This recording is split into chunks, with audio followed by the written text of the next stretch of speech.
They keep on pushing this hologram stuff. They've got to stop with that. It doesn't work. Like, it looks so silly to see just a floating body in the like front of your TV stand, right? Like, it's just weird.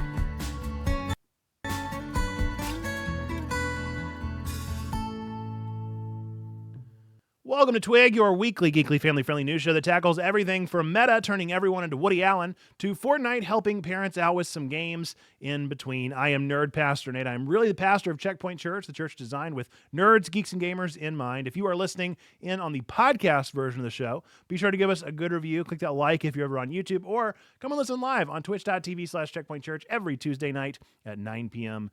Eastern. We're going to be starting, as always, with our What Have You Been Watching, Playing, and Reading. If you are live with us, hey, let me know in the chat what you've been watching, playing, and reading. If you're watching after the fact, let me know down in the comments. But we are going to begin with our special guest, who's going to introduce themselves and then tell us what they have been watching, playing, and reading.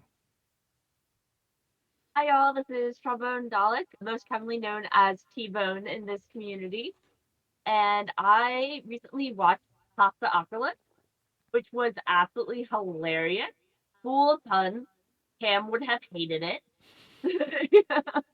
Is it like Pastafarian apocalypse, or is it literal like spaghetti and meatballs? What are we talking about here? It's literally like all different types of pasta. There's a global gluten ban. It destroys this one Italian chef's life. And so he ends up like swearing revenge and literally ends up like becoming pasta himself and summoning pasta demons and the pasta apocalypse. Fascinating. So yeah, it was a wild ride. It was 100% worth it. I have been playing a bunch of Spyro. I have been dying a lot in Spyro. Yeah. And then I also have been playing some Midnight Ramen, and I have been playing daily on the Codenames app. It's officially out now. Yeah, this is out of beta. It is officially out, and it is like the first time I've actually paid for an app, I think, in a long time, and I think that is worth it. And then I have been reading, and I'm only reading 2 books at the moment, which again is unusual for me. But that's because I'm trying to finish Fellowship of Puzzle Makers, and I have finally made it to Kingdom of Ash, so I will finish Throne of Glass in the next week or so. Very nice. Well, that's good. I am excited for you to start Ministry of Time. I don't know necessarily what books will appeal to what people, but I have a feeling you're going to like this one. It does help that it is about time, obviously, and I've just super enjoyed it so far. So I'm looking forward to your thoughts. I am continuing my binge of 1001 movies, going back on the list of things that I have missed along the way. I've watched so many movies in the past week. I just finished Raging Bull today, which I will say I did get the hype behind that one. I super enjoyed that movie. I also watched Marlon Brando's one directorial movie, which is One-Eyed Jack, so spaghetti western style. Pretty good. Not great, pretty good. Deconstructing Harry. I did mention Woody Allen literally in the intro for today. I'm not a fan of Woody Allen. I don't really particularly like his films. Weird to see him in this role, and every movie that I watch with him in, I'm like, yeah, I kind of get why you are the creepy person that you are. And then I also watched a film that I want to understand called Bicycle Thieves, which is like revered in filmography. And it was good. It had some really good, interesting things about it. But I think that it would be better served in like a film class. Like, I feel like if I was able to actually break it down with people who knew what they were talking about, then maybe I would get more out of it than just watching it and trying to understand what I could. So that is that one. And then I've also just finished up Xenogears. So I finished it just before this stream. Wow, what a game. What a really, really good story. We desperately need a remaster of that game. The fact that we not only have remasters of Final Fantasy VII, but remakes of Final Fantasy VII, and we don't even have a remaster of Xenogears is a doggone shame. It was really a very good story and so interesting what it has inspired in storytelling. So great stuff. I have been playing through the new Zelda Echoes of Wisdom. Fantastic game. Maybe one of my favorite Zelda games ever. I really do think that it holds up with Breath of the Wild and with Tears of the Kingdom, which I know a lot of people may pearl clutch at, but I think it's just a really good game. It actually is very similar to those games. I would say it's more similar to those than to a Link to the Past kind of type game, and just really good. Really, really good game. I'm also starting UFO 50, which is a game that I did nominate for B3, but I wound up deciding to just get it for myself and give it a try, and I'm super enjoying it already. And then Everhood, I probably am going to play again just because it is the B3 game. It is one of my favorite games ever made. It is the favorite game that was made of its year, and so I got to play it again. It's just a perfect thing, and I want to do it again. And then I am also reading through a lot of different things right now. I will say Ministry of Time, like I mentioned a little bit ago, is something that is absolutely fantastic. I am enjoying it so much. I think it's a really good read, which I'm glad to super get into a time travel story. I'm not normally one that likes this kind of fantasy or this kind of science fiction, but so far it's a really good read. I'm also continuing my binge of Attack on Titan. And then I also started reading A Clockwork Orange for my 1001 books, and nobody told me about that book. I know a little bit about the movie, but I wasn't expecting the book to be illegible. I can't read it. It is in a dialect that this guy made up. And so it's like next to impossible to understand what they are talking about at any given moment. A case in point would be, instead of apology, they would say apologies. And you're like, no, what do you mean? So now I have a dictionary pulled up of all of the isms that they are talking in as I'm reading through it. So everybody was like, you better be prepared for the violence in this book. And I'm like, well, it's not going to be very violent if I can't understand what they're saying. So we'll see when and if we get where we get with that one. That just makes me want to read it. Right. Well, I mean, it's a legend for a reason. It's bleak and dark and all that stuff. I've always heard of it, but I've never read it myself. Yeah. And so the fact that you're like, it's like barely legible, and I'm like, that sounds like a challenge I must accept. Yeah, it's really strange. It's really strange. And I thought I was losing my marbles. I was like, is this book just so abundantly British? But it's not. It turns out it's like Russian. It looks like British. When you're reading it, you're like, this is somebody writing out a Cockney accent. But then you like learn more that it is, yes, what Perry said there. It is a kind of dialect that he's birthed out of a sort of Russian blend of things. Fascinating. Looking at the chat, some of the stuff. Reading it like out loud would make more sense, because then you kind of have like the phonetic pronunciations of it in a way. Maybe. Apologies, I don't think I would have ever gotten. But maybe I would have eventually figured out apologies. Again, another one that I think might be better served by a class on it. I hope that I enjoy it in the end, but it might be kind of like Bicycle Thieves, where I'm like, that was really neat. I wish somebody had helped me understand. Let's look through the chat and see what other people are watching, playing, and reading. Marlena watching Sister Wives, playing Let's Go Pikachu, and reading Ministry of Time for our book club. Coyote is watching Twitch Friends, playing Gossip Harbor on mobile, reading a lot of fan fiction, kind of in the middle of reading 5 or 6 wildly different fanfics. DGC has been watching Flying Witch streams and YouTube, and playing through the Metaphor Refantasio demo and Honkai Star Rail, been reading fan fiction in the Bible. Perry has watched Pokemon The Power of Us with the kiddo this weekend, more Gravity Falls, listening to a lot of episodes of the Ologies podcast. Yes, I agree with Marlena. I am also looking forward to Flying Witch. Have not quite yet started that one. DGC backs you up on Fellowship of the Puzzle Makers, plans on picking that up for their grandma this Christmas, as she absolutely loves puzzles. Let's see. Hope at some point Monolith Soft can reclaim the right for Xenogears. Yes, so I was expecting more of a Xenoblade connection, and maybe there is one when you really dig deep, but not really. I didn't get anything Xenoblade out of it, other than just kind of the masterful storytelling and classic RPG tropes of killing God and all that kind of stuff. Let's see. Okay, it looks like you already responded to the Fellowship of Time, or Fellowship Puzzles, excuse me, that kind of stuff. Puzzle. And yes, more people feeling for me with Clockwork Orange. I will go see the movie as well.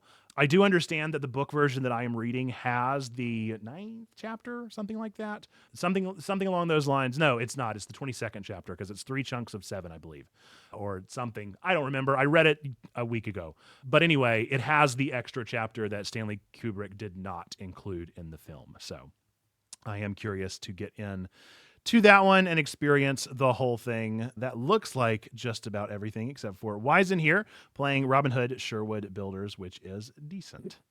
Very fun. Very, very fun. Good stuff. Lots of stuff going on. And I feel like it's always interesting getting into Watch, Play, Read and it taking up more of a chunk of the show than I ever mean for it to. But it's because we're a bunch of nerds talking about a bunch of nerdy things. And I love it. Okay, with that, let's get into some of our news for the night. We're going to start with our first trending headline here. Take it away, T-Bone. So we're going to start off with Fortnite. So, Epic Games has introduced new parental controls in Fortnite that allow parents to set time limits on how long their kids can play.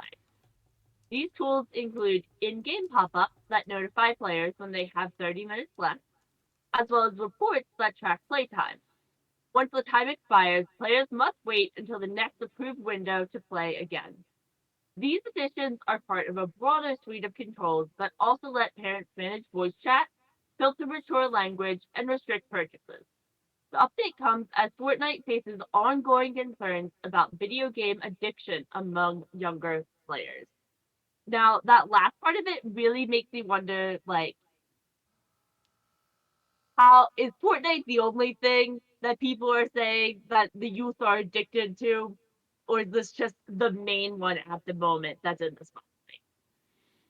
Yeah. Well, this is something that comes as no surprise to Nintendo parents. Like, Nintendo's been doing pretty exceptional stuff with parental controls for a while, to the point of maybe being overbearing with some of it and almost having too many. But I do think that this is a good step in the right direction. I continue to be baffled by Epic Games and their moments of like clarity that I really appreciate in the midst of the stuff that I do not appreciate from them. So it is curious to see this move from them. I think that all in all, hopefully this will have sort of a trickle down effect of like Fortnite does it, so other games will hopefully follow suit. I think personally that all live service games could probably be benefited by more of this. And yeah, it just comes down to how much control do we want to give the parents and how do we want to make all of that kind of negotiation work between the kids and the parents. And then as And Joanna did Joanna brings highlight, up a good point that the yeah, parents have to actually know how to best utilize the parental controls. yeah, And part of that is going to depend on parents actually looking for the parental controls and making sure that they're easy to find, as well as having those conversations with their kids about why they're using the parental controls instead of us saying like, nope, we're like, this is why, like, we're just not doing all of this. Instead of being like, hey, we're gonna filter mature language because there's a lot of things out there that you don't necessarily need to know at this time. Restrict purchases because, hey, mom's credit card is attached to this, and I don't want you to accidentally run up purchases that you don't realize how much money it's actually taking out of my, and having those conversations within it to help teach kids about why we're having these restrictions so that way it can lead into more conversations about how to navigate the internet in a safer manner. yep. And I do think there's an element of like, as a church, as Checkpoint Church, as people that are our parents and are also nerds often, within our community, I can think of, we're all probably going to know about these tools.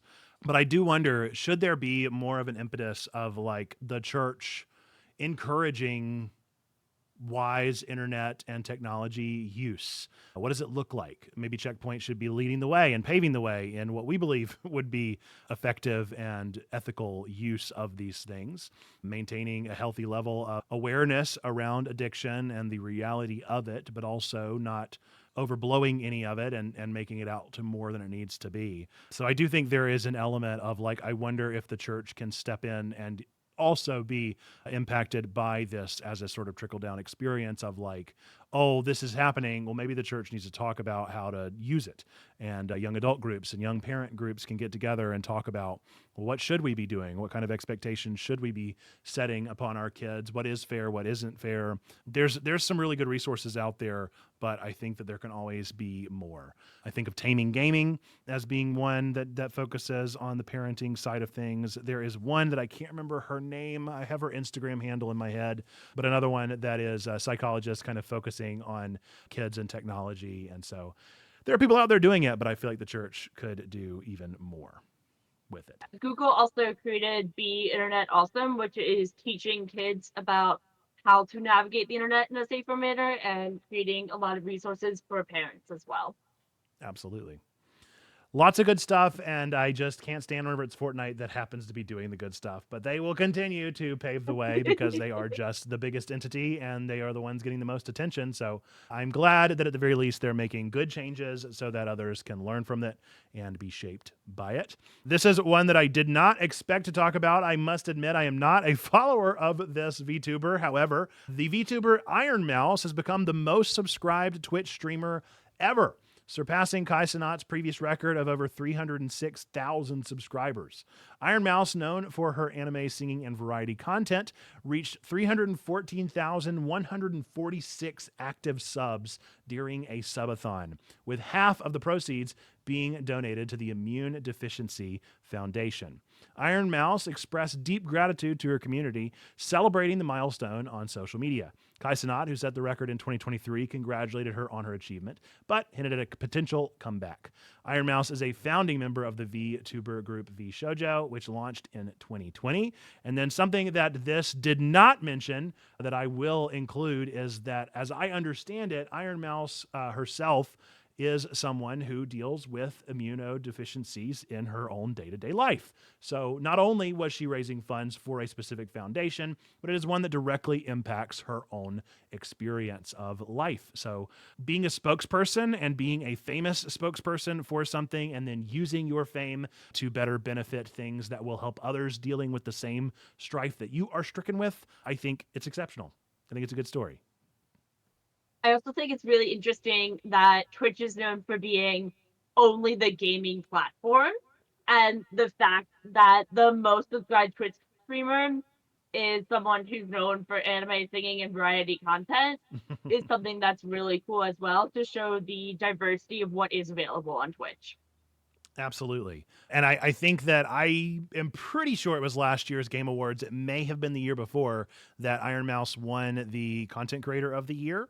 So she's been on the upward rise for a little while now. And I just think that's huge that we would see a VTuber rise to this level. And according to Ed Dude in the chat, that is a pretty tame VTuber as far as things go. I know that sometimes the kind of parasocial relationships with VTubers and with the kind of online model sort of realities can be a bit toxic at times. So it's good to hear that not only is she clearly a positive influence via the actual foundation that she's supporting, but then also that it's not necessarily a toxic environment either of parasociality.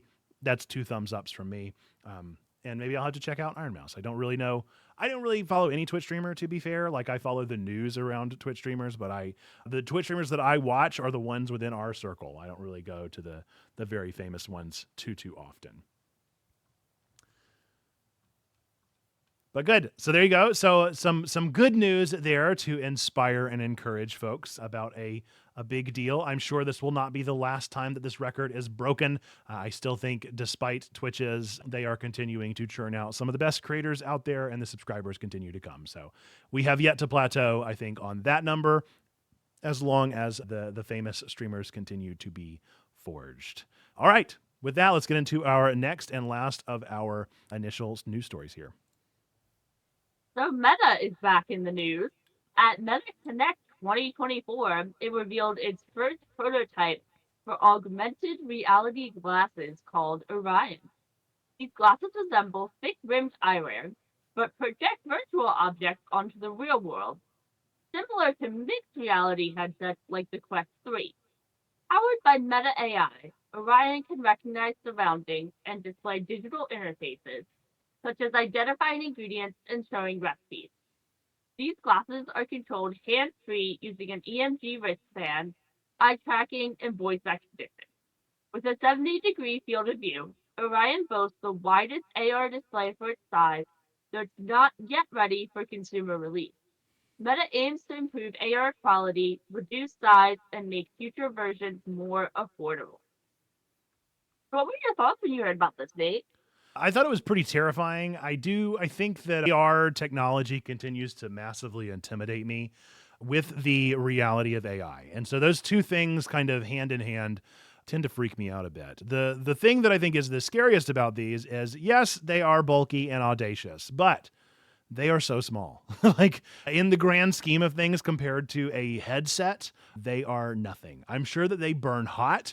I am sure that they are heavy for now, even though I do think he said the weight and I didn't look up how heavy it actually like was because it was in kilograms or whatever.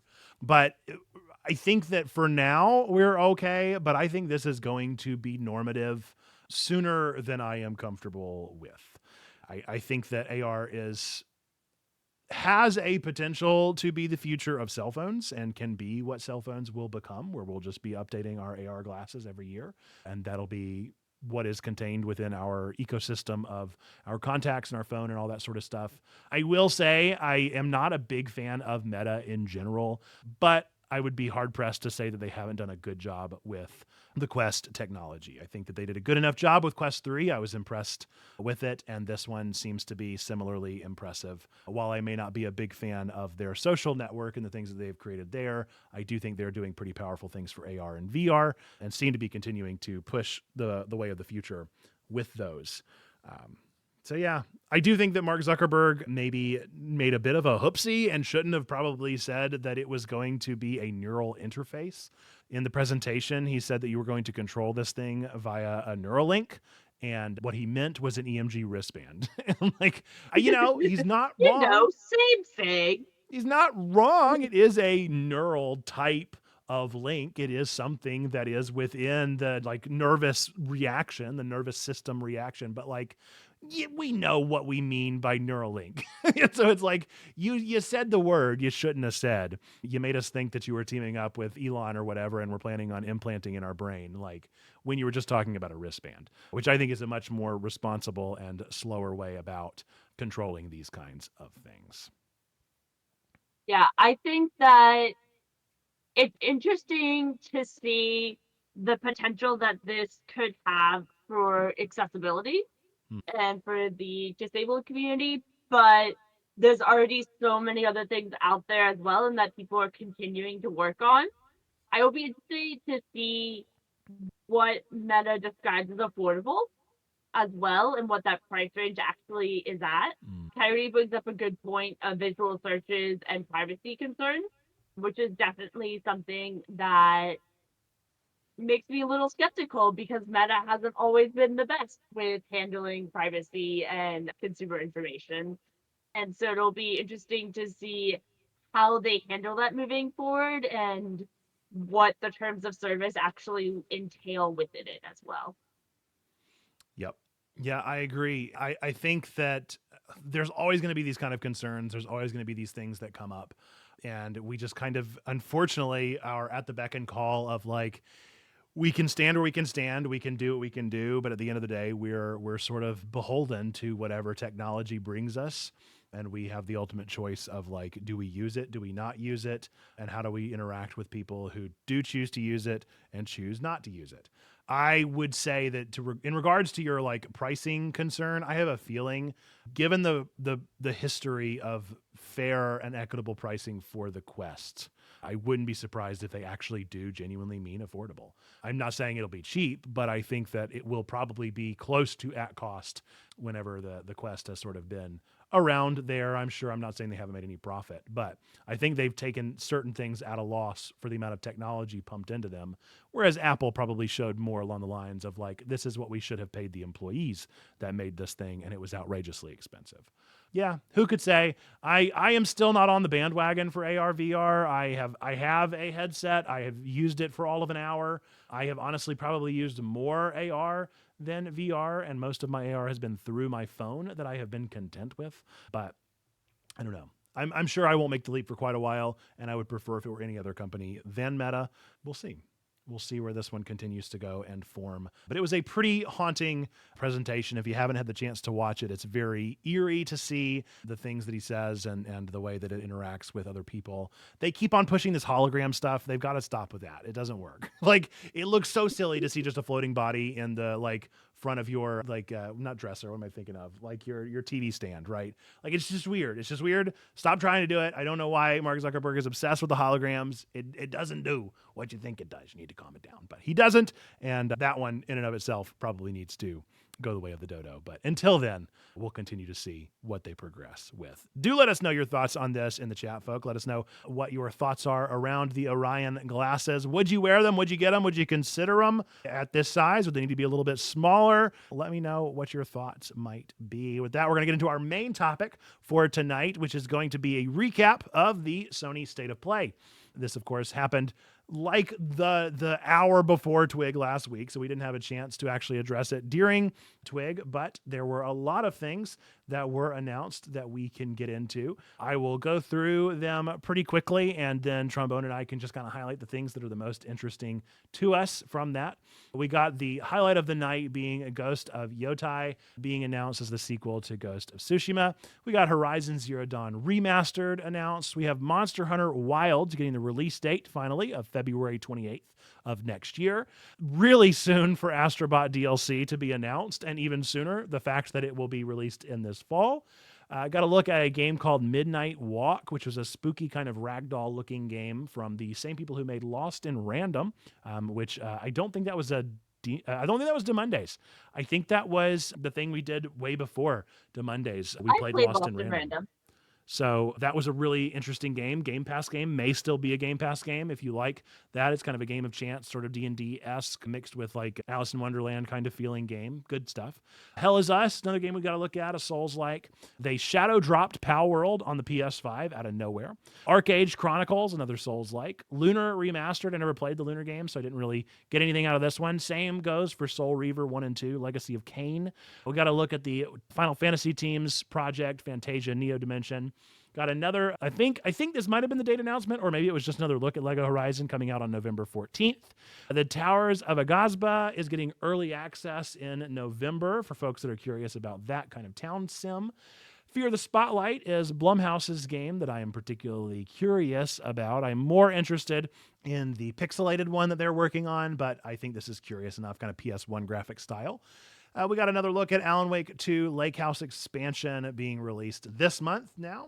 And we got a new entry into the Dynasty Warriors series, Dynasty Warriors Origins, coming out in January of 2025. I am not a fan of the Warriors games, so I'm not curious at all about this one, but you know, for the people that like Warriors games, this is probably very exciting. Or maybe it's a Mortal Kombat 1 situation. I'm really not sure.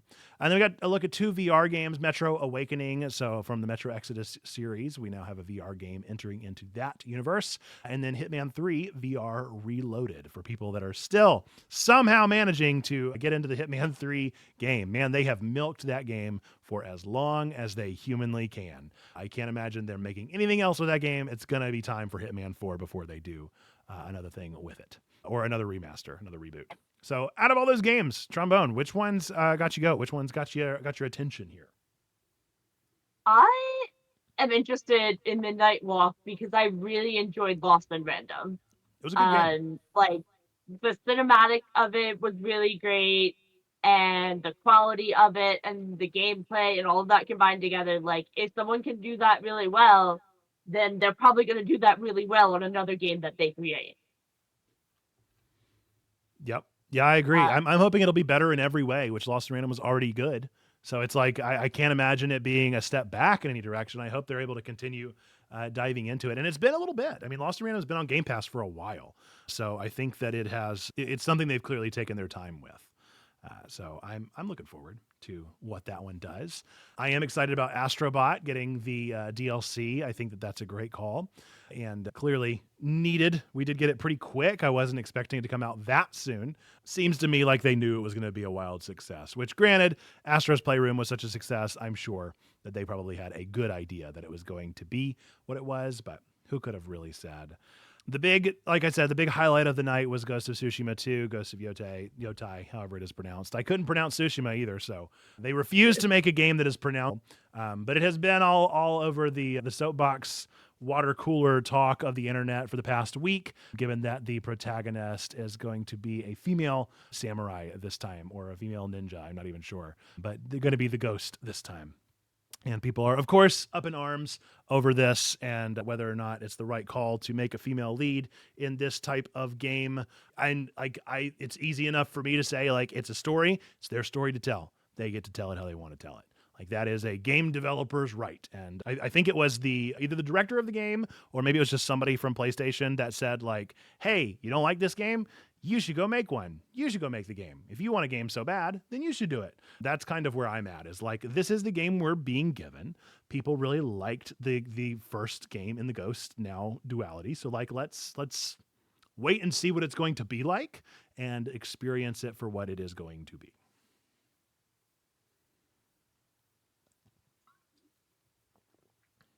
Anything else go ahead. I don't have experience with most of these IPs. And so, like, Astrobot, like, I've been watching Cam play that, and that would be pretty cool to see the DLC for. But other than that, I'm just like, yeah, okay. This is a lot of games, but okay, sure. There are probably a lot of people who are really excited about these. Interesting. So DGC brings up that there's some controversy around the English voice actor, I suppose. I do not know anything about that one. I'm not sure what that could be. I do know that there have been some flare-ups that have happened from some voice actors before, and so it could very well be the case, but I'm not privy to that conversation. All that I've really heard in the kind of zeitgeist has been, again, just around a female protagonist in a game like this. Very similar to what we saw with, oh gosh, what is it? The Assassin's Creed that we're getting, where they're using, what's his name? Yasuke. And so we're seeing that, and with a black samurai, and it's like people were up in arms over that as well. And it was like, he's a true figure. He's like a real character in history. It's amazing that they're using him and telling his story. Why wouldn't we celebrate that? I feel like people get up in arms over things because they want stories told the way that they want them told, and that's simply not how storytelling works. Like, you receive the story that you are given, and that is the reality of being a storyteller and being a listener to a story. That is how media works. That's how it has always worked. And I think we've gotten lost in the sauce of like reviewing things and versus telling people how to do things.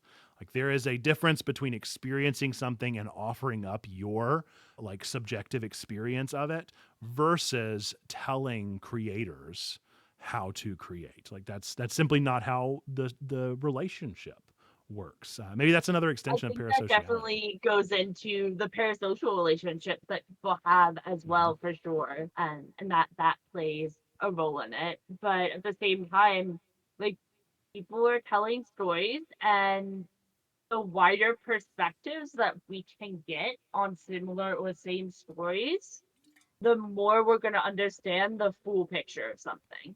Right. And the story that they want to tell. And I think that, as DGC brought up there, this game is set hundreds of years out, I believe, from the events of the original story. So obviously they couldn't have included the MC from the first game. They couldn't have really talked more about what that character would do after the fact. And I think that we have stories like that. Like, I feel like, again, it's the story that they're going to tell, and maybe we will eventually get that story. Maybe we'll get more of this, or maybe they'll interact in some way throughout the story, or we'll learn that they're connected through a lineage or through kind of a central locale, like some kind of point that will connect them, or an ancestry that will connect them. I see it as a possibility for just deepening the lore rather than a total pivot. But what do I know? I haven't played the original, so I'm not totally sure, but I am excited nonetheless to see what the team does with it. And it was certainly exciting for a whole lot of people that are curious about where the game will go from here. All right. Any other thoughts on the state of play before we move into our next segment here? I don't think so. All right, I still don't have a theme song for this one, but this is the start of something new. That's not a copyright song because I'm singing it with different words. It's something and not something, so that makes it safe, I suppose. We're going to talk about all the things coming out in subscription services for Xbox Game Pass and PlayStation Essential here this month. Trombone's going to kick us off with what is coming to Game Pass in October. Yeah, so our Wave 1 lineup is MLB The Show 24 on console, part of Standard on October 2nd. Also on October 2nd with Game Pass Standard and console is Open Roads. And then on cloud, console, and PC on October 2nd for Game Pass Ultimate, PC Game Pass, and Game Pass Standard is Sifu. And then also on cloud, console, and PC on October 7th for Game Pass Ultimate, PC, Game Pass, and Game Pass Standard, we have Mad Street. On cloud, console, and PC on October 10th for Game Pass Ultimate, PC, Game Pass, and Game Pass Standard, we have Inscription. So I think Inscription is the one that I was most excited about for this, because Nate has been wanting me to play Inscription for so long, and I have been wanting to play Inscription for so long. I think given your love of Slay the Spire, Inscription just makes so much sense for you. So yes, I definitely hope that you will get into it and sink your teeth into an exceptional experience from beginning to end. It's a great game. I will say that of Sifu as well. I don't think Sifu is as good of a game as Inscription, but a really good game nonetheless, and a fun one with some really fun mechanics. I will say to any of my narrative game lovers out there, if you like Life is Strange, that kind of stuff, for me and my family, I would recommend skipping Open Roads. I'm glad that it's coming and the team worked really hard on it, but I did not get anything out of that one. I thought it was just all right. If you want kind of just something to play because it's short, I think it's only a 3-hour game, then feel free to get into it. But yeah, I wouldn't put that one above anything else. I would only play that one if you've just got the extra time or looking for a short game to play. Mother-daughter kind of coming of age story. Maybe worth your time. Sifu and Inscription, higher up the list. All right, now on to our PlayStation Essential drops. So for PS5, we have Dead Space. For PS4 and PS5, we have WWE 2K24. And for PS4 and PS5, we have Doki Doki Literature Club. Yes, such a random last pull there. I don't remember how Dead Space actually wound up panning out for the PS5. I think people liked it. I'm pretty sure people liked it. I don't think they loved it, but I think it was like a positive review at the end of the day. I'm not sure where it actually landed. I have no takes on WWE. And then Doki Doki Literature Club is a fantastic game that if you've never played it, you should absolutely experience it for the first time. I will say that the plus stuff didn't really do it for me. I didn't need anything more from Dan Salvato within that story. What I needed was another game from Dan. But alas, I don't know if that will ever happen, but he has done enough by offering up the OG Doki Doki, and I will take it for as long as I can get it. Curious stuff to show up on the PlayStation Essential in the year of our Lord, October 2024. But alas, it did, and hopefully somebody out there will play Doki Doki for the first time and scare themselves. That would be a great gift. So there you go. That's the start of something new. Any of those three stand out for you? GGC said that they couldn't get into Inscription because the sounds freaked them out. Yeah, there's some squelching. It's a bit of a squelching game. It's got some stuff to it. There's definitely like some very mild horror elements, I would say. It's extremely mild. But the further you get, the more meta it gets and the less freaky it gets. But I do think it could be a really good game to watch a person play. But oh boy, the actual like roguelike mechanics of it are just so satisfying that you gotta play the card game. It's so good. I've always heard about Doki Doki Literature Club, but I genuinely don't even know what it's about. That one is a horror game. So that is for sure a horror game. Like if you don't want a horror experience, then probably don't play Doki Doki. It's a visual novel masquerading, it is a horror game masquerading as a visual novel. And so if you're ever curious about that and a kind of a dark comedy, maybe even like a black comedy level of satire and parody around the visual novel and dating sim motifs, then Doki Doki would be great. Imagine the eeriness of pixel puzzle Pixel Puzzle. What was it called? Dating League? Pixel Puzzle Dating League, maybe? Imagine the It eerier wasn't vibes Dating turned League. up to 11. So as creepy as Pycea or whatever her name was, imagine so that she's creepy. infinitely more terrifying. One of these days we'll finish that game. I'll never forget whenever we were like talking about Pixel finishing that Puzzle game. Makeout League. Pixel Puzzle Makeout League. There we go. I Yeah. had to find it. It's totally a parody game, and I just know that at some point that game is gonna break. But it was like we were like 10 hours in, and I was like, we've got to be done, right? And somebody, I think it was either you or somebody on stream, looked it up and they were like, Nate, this game is 25 hours. And I was like, what do you mean? Like, this game cannot be in the They 20-hour stretch range. out so much of Pixel Puzzle, and like A baffling experience. I think I was the only one in the chat that was loving it. It did. It broke me towards the end. I think I had to wear the hat on one of the puzzles because it got me so flustered. Yeah. That game. I really did enjoy it for a while, but just too much game, I'm afraid. One of these days I want to experience it for its full self. Maybe for a charity stream or something, we'll pull it back out and have the full lengthy experience and get to the grand conclusion of the Pixel Puzzle Makeout League and see what is actually happening to that weird city. So bizarre. Weird. All right, well, that has been the start of sense. something new. Do let us know if any of those games are added to your backlog for the month, something that got your attention on Game Pass or on PS Essential. I would love to hear what you're planning on playing, especially if it is Inscription. I totally encourage people to play it, and October 10th could be a good day for a lot of folks out there. But with that, we're going to get into our next segment and the crowd favorite, Cryptic Critique. That's right, it's time for everyone's favorite game, Cryptic Critiques. This is the game show of bad reviews for beloved games. I've scoured the internet to find 3 of the funniest bad reviews I could for popular video games. I will deliver them one at a time to our special guest of the week.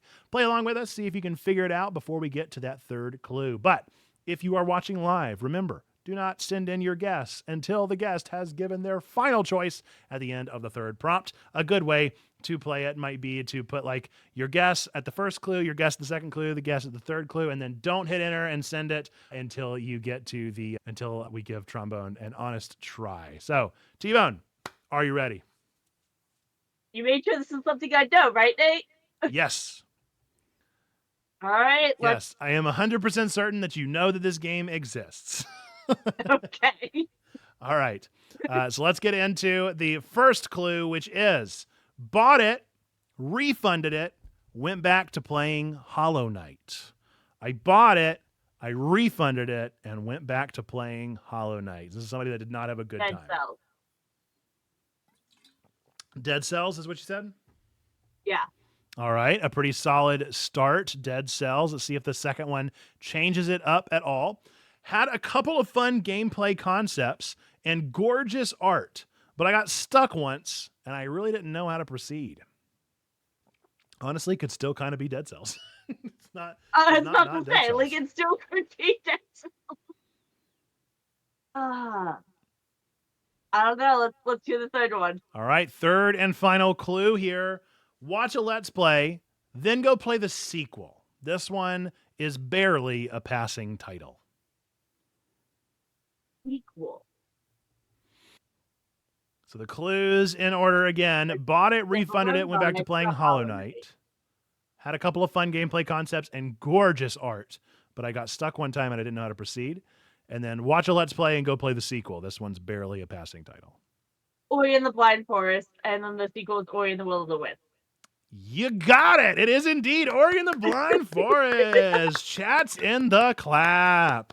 I searched back to the oldest game that you told us you were playing. This is like the third oldest game you told us you were playing on a checkpoint. So that locates you in time as well. The reason I haven't continued is because I'm stuck. This was your review. You wrote the second review, I'm sure.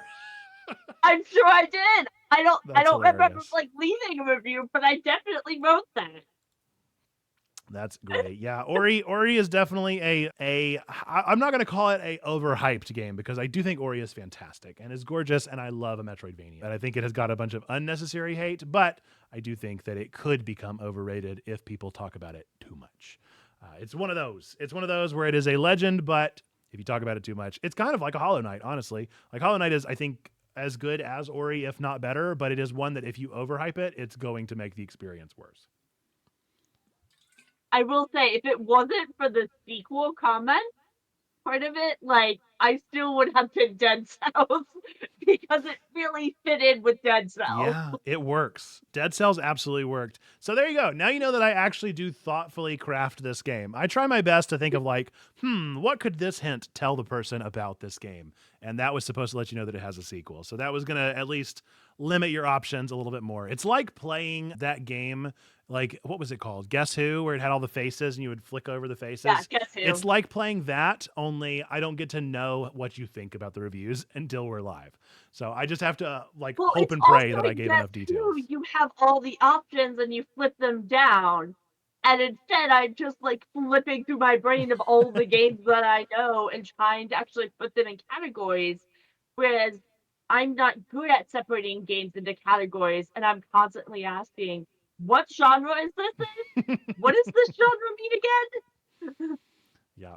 It's tricky stuff, but you nailed it. So, yes, wonderful stuff. Absolutely some chats in the clap.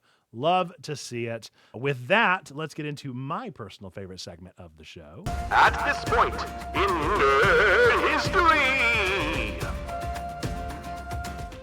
Time for At This Point in Nerd History. We go back through everything released on this day throughout time and space. October 1st throughout time and space. What was released on this day in the world of games, T-Bone? Oh, in 2020, Super Mario Bros. 35 was released. In 2019, Alpha Dream, the developers of several series, including the Mario and Luigi series, declare bankruptcy. In 2013, Rune Factor 4.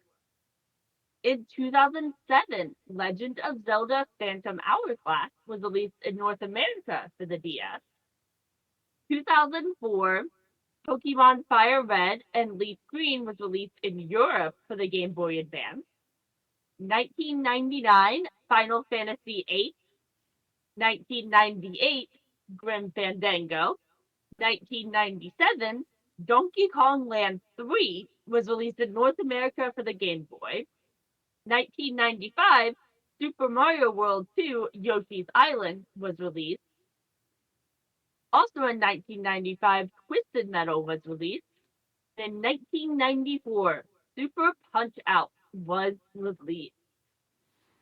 Big stuff. Lots of big games released on this day. For some reason, October 1st seems to be a stacked date indeed. I did want to point out, I called out Alpha Dream on 2019 being a company that declared bankruptcy because of the fact that Brothership got Shadow announced this year as being the next entry into the Mario and Luigi series. And it surprised everyone because nobody expected them to ever make another game after their bankruptcy. But alas, we are getting another game in that series. I still don't actually know if it's being produced by Alpha Dream or not. I've not taken the time to actually look it up, but that is why that one is in there.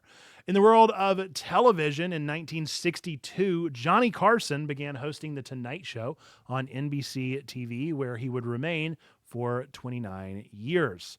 In the world of movies, we got some interesting movies released on this day. 2021, Venom Let There Be Carnage was released. I'm not a big fan of the Venom series, but you know, we got them. They happened.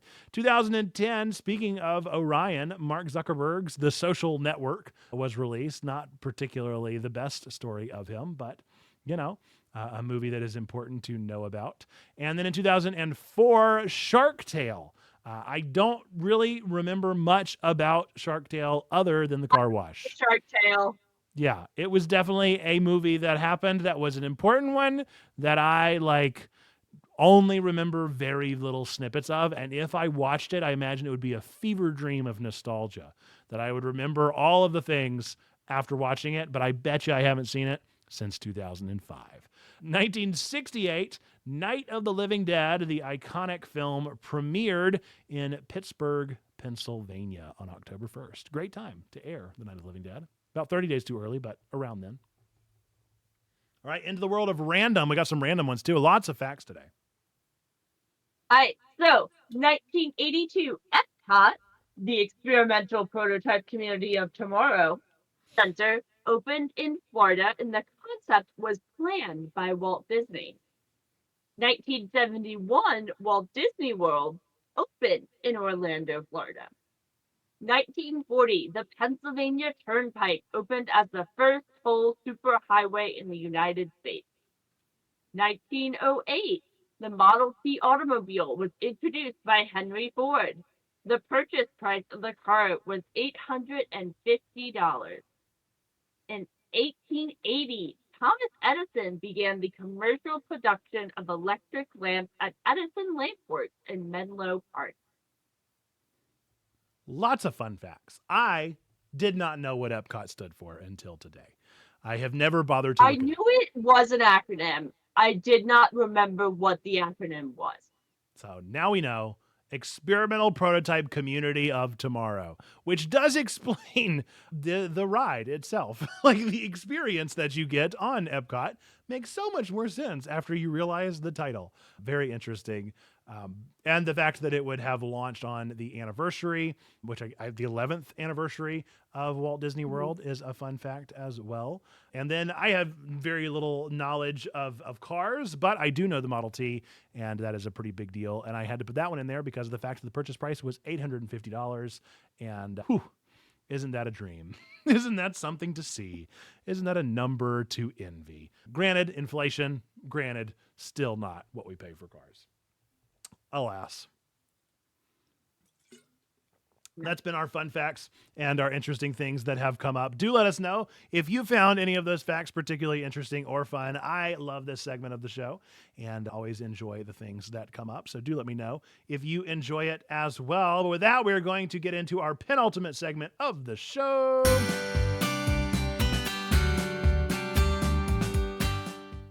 It's time for upcoming releases. My guest and I will be naming 3 things that we are excited about that are coming out in the next week or so, give or take. And I will let Trombone start with our first one tonight. Okay, so my game itself actually came out in 2022, but it is currently free on Epic from October 3rd through October 10th. So, The Bear and Breakfast is a laid-back management adventure game where you play as a well-meaning bear trying to run a B&B in the woods. Hank and his friends find an abandoned shack and, equipped with their teenage ingenuity, turn it into a money-making bed and breakfast scheme for unsuspecting tourists. Very good. It's a fun game. Great in the cozy game genre if you're looking for something to scratch that cozy itch. It's a good one.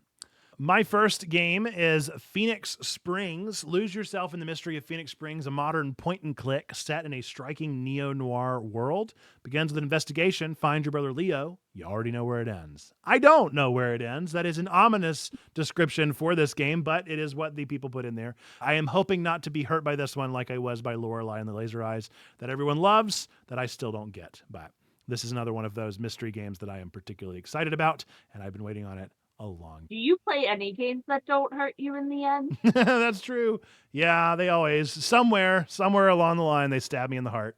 But at least I enjoy it. Like Lorelei, I didn't even have fun with. I was like, this is just a miserable experience. So too bad. So this next one is one that I'm not going to get myself, but I thought that there were people in our community that would probably be interested in it, which is why I'm saying it. So Deliverance Council of the Fallen expansion and reprint is currently on Kickstarter at the moment. It's a board game. There's a one-shot skirmish mode within it, as well as a challenging story-driven campaign. It's a demon-destroying dungeon crawler. What more do you want in life? This is described as being religious without being preachy. I had the chance to play Deliverance, but I was not able to actually play it a few years ago at LTNCon, I think it was. but I have seen it set up, and I know that Love Thy Nerd has had a lot of connections with the creator of this game and actually gave it their stamp of approval. LTN loves this game. So if that's something that you think that you're interested in, you want some really cool minifigures, and then you should definitely check this out on Kickstarter. Very cool. Great call out, and I have been seeing and hearing a lot about that one as well. The sequel to Joker, which has French in it that I'm not going to attempt to pronounce, finds Arthur Fleck institutionalized at Arkham, awaiting trial for his crimes as Joker. While struggling with his dual identity, Arthur not only stumbles upon true love, but also finds that music that's always been inside him. This movie's getting really bad reviews. I am terrified it's not going to be very good. I only sort of liked the original Joker. It was a little bit, kind of off the beaten path for what I interpret Joker to be, but it was an interesting enough story, and I do enjoy Joaquin Phoenix's acting. So I'm curious about this one, but I am a bit nervous about how bad it is performing currently. So this may be one that I actually end up waiting until it's on streaming, but alas, it is one that I am excited for tentatively. All right, so my last one is also slightly breaking the rules of the three things, because that's what I do when I come on this show. That's fine. So the card game Subjective is actually from last year, but you can really only find it on Amazon, and it's really hard to find. So I still consider it kind of in the new genre because of that. It's one that I recently discovered. It is less than $10. So you start with a category and a secret word, and then players all grab a different category and write down a clue on the back of it. And then the player who's guessing ends up picking one of those categories, and then you reveal it to see the word on the back of it. And then based on that, they have to try and guess what the secret word is on the card. And if they get it right, then they get to look at the other categories and guess what they think the clue is that was given, and you can get more points by doing that. Very interesting. Very interesting. Curious stuff. I feel like there's always games that I'm so curious about from this world. I'm so into the digital video gamey world that I never take enough time to dive into the cards and the board game experiences. I feel like that is a role that I take very seriously, of helping to introduce you to more board games that I'm like, hey, Nate, you should check this out. This would be really cool. You'd enjoy this. Or this would be good for such and such. Or tagging different people in the Discord that I know would really be interested in that. And I'm starting to try and share some upcoming Kickstarters and things right before they go live, or if they go live, that I think are really cool and that others in the community would love as well. I think you do it very successfully, as my board game collection out in the main lobby here continues to grow and grow. So I think you have succeeded and will continue to succeed in that way. Good stuff. My last one is an anime that is dropping this week. A lot of folks have already seen the first 3 episodes as they released in theaters early. A lot of people may already be familiar with it from reading the manga, such as myself, who has caught up with the manga because I love this series so much. Dan to Dan is going to be coming to, I believe, Crunchyroll, I'm pretty sure, maybe Netflix, I'm not 100% sure, but it's a story of young love and occult battles. Momo and Okarun's beliefs clash. They're thrown into a world of ghosts, aliens, and awakened powers. This is hilarious anime. It is dark, and it is just a lot of fun, an absolutely wild ride. I am most excited to see how in the world they adapt this hard, mature, heavy M rated series into an anime and keep it at all presentable for all audiences. It is a romp. It is a riot, and it is going to be a ton of fun to see people, how they react to it and where the story goes and how hard they lean into the memery of this one. I think it could be a really fun new series, and I am particularly excited because it means that we'll hopefully get more of it, and we'll get to see more of the manga actually adapted over, and the manga continues to entice me with chapter after chapter, which I cannot say about many of the others that most people do love so deeply. And spoiler alert for anybody that keeps up with our nerdy sermons, we have a nerdy sermon on Dan to Dan already written and coming out this month that I delivered to Nikki. So very excited. So you may want to check out this series if for no other reason than to understand what I'm talking about whenever I mention it in the nerdy sermon. All right. that has been our upcoming releases. Do let us know if anything's coming out in the next week that you are excited about or curious about. We are getting into the new season of anime, so we got lots of those coming up. Do let me know if you've been watching Uzumaki over on Max. I am very curious about that one, but haven't yet started it. It's going to be incredibly dark and horror and twisted, so we'll see how that one goes whenever I finally do tune into it. But we're going to get into our final segment of the show, which is, of course, that's right, it's time for our meme of the week. And before I go over to it, I want to call out that Trombone often gives me a hard time with the meme of the week. And choosing my own whenever it comes down to a tiebreaker or whenever it comes down to a close vote, I have the most voted twice in the past week. And I still chose this one instead. So I think that I am, a saint now. I think I get to be sainted at this point because of the fact that I chose think you're just Sierra. doing this so that way, when you pick your own again, inevitably in the future, you can point back and be like, see, I didn't do it then, so it's not a problem. No way, And I we're would gonna be never. like, no, we saw right through that, Nathan. I would never do that, never in a million years. Regardless, we got a great meme here that I also particularly enjoyed from Sierra. If you are not familiar with the plot of Legend of Zelda Echoes of Wisdom, Link has been captured, and so Zelda must save the day instead of Link. And so somebody has right-clicked and saved Link to speedrun Echoes of Wisdom. Very funny stuff. Very good meme. We love computer memes. We love good jokes. We love puns here, except for Humor Whittle. And it's all good from that one. So if you would like to be considered for our meme of the week next week, then be sure to join our Discord, !Discord, in the chat to join into our spaces there and drop your best memes and goofs over into the Memes and Goofs channel. And if you are the one that gets the most reactions on it, you have a chance for being our meme of the week next week. With that, before we wrap up the show completely, Trombone, it's time for your guest shout out. Let people know where they can find you. Yeah, so you can find me on Instagram as Trombone Dalek, just like my username that you'll see on Twitch. And speaking of Twitch, I also stream on Twitch. I don't have a schedule at the moment because I am still figuring out my life. But a schedule should be coming within the next month or so. Right now, we are trying to murder Spyro Lex, and that is not successful so far. And we'll also be doing some tavern talk and maybe some other fun surprises in the future. So you can find me at twitch.tv/Trombone Dalek. Very good.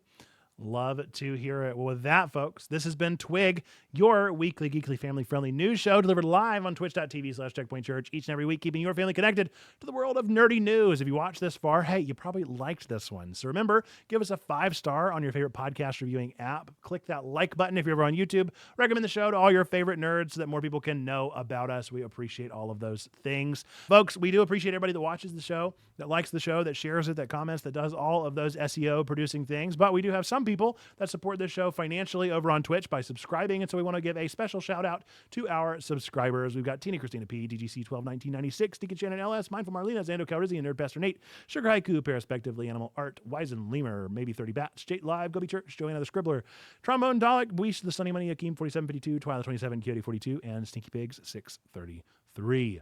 Is there going to be Twig next week? Not next week, folks. I will be in Atlanta, so we will not have Twig next week, and I will be missing you from that wonderful city and the wonderful event that I've got going on next week, Monday through Thursday. I will be mostly out of town, so if you want to keep up with my adventures there, then be sure to join our Discord. I will do my best to post over into the new story feed that we've got there. Or if you want to go follow me on Instagram at NerdPastorNate, you can follow all of the things and the events that I get into there as well. With that, we're going to be wrapping up this one. And again, I'll be seeing you not next week, but the week after for our next episode of Twig. But until then, we believe 3 things to be true about you. No matter whether you believe in God, don't believe in God, go to church, don't go to church, hate God, hate church, no matter what, we still believe them to be true about you. Number 1, that God loves you, like really, really loves you. Number 2, we love you. We want community with you. That's what we're doing here. And then number 3, that you, yes, you matter. You are a person of sacred worth. The world is a better place. Why? Because you are in it. Folks, with that, and until the next time that I see you, whether it be Twig in 2 weeks, or over on our Discord, or on our Twitch channel tomorrow for our new game that we're starting, or for a nerdy sermon, I look forward to seeing you then. Till next time, bye-bye! Oh boy, let me find the thing. Where to go? There it is.